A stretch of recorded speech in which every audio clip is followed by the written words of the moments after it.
បើសិនជាអ្នកនរអគ្នាចូលចិត្តមើលរឿងបែបភ័យរន្ធត់ឬក៏រឿងខ្មោចខ្ញុំសូមសាកបងអ្នកនរអគ្នាទស្សនារឿងខ្មោចនិស្សិតឆ្នាំទី1ដែលវាមិនត្រឹមតែជាខ្សែភាពយន្តដែលភ័យរន្ធត់ប៉ុណ្ណោះទេប៉ុន្តែវាជាខ្សែភាពយន្តមួយដែលមានភាពប្រទាក់កលាមានសាច់រឿងដែលជួយចិត្តដល់អារម្មណ៍ហើយពោពេញទៅដោយអាថ៌កំបាំងនៃផ្ទៃរឿងទាំងនោះបាក់មានឈឺអីមិនក៏គេមានអាការៈរវើរវាយនេះបើតាមខ្ញុំគិតបងមកទីគាត់ជាមេតាហ៎បងគួរទៅមើលគាត់ស្រួលបង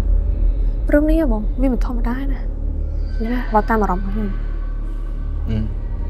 ចង់ដឹងថាខ្សែភាពយន្តនេះមានភាពភ័យខ្លាចកម្រិតណាអ្នកនរអគ្នាកុំភ្លេចទស្សនារឿងពេញហើយអ្នកនរអគ្នានឹងទទួលបានប្លង់ខ្មោចលងសាហាវក៏ដូចជាមានភាពបញ្ញាក់ភ្ញាក់ផ្អើលសឹងគ្រប់វិនាទីតែម្ដងបញ្ញាក់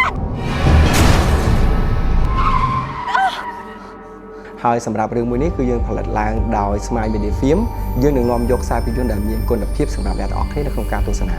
ហើយបើសិនជាអ្នកនរអគ្នាចង់បានក៏ដូចជាទស្សនាខ្សែភាពយន្តប្រភេទណាអាច comment នៅ comment ខាងក្រោមយើងនឹងផលិតសម្រាប់អ្នកនរអគ្នាកុំភ្លេចជួបគ្នានៅក្នុងខ្សែភាពយន្ត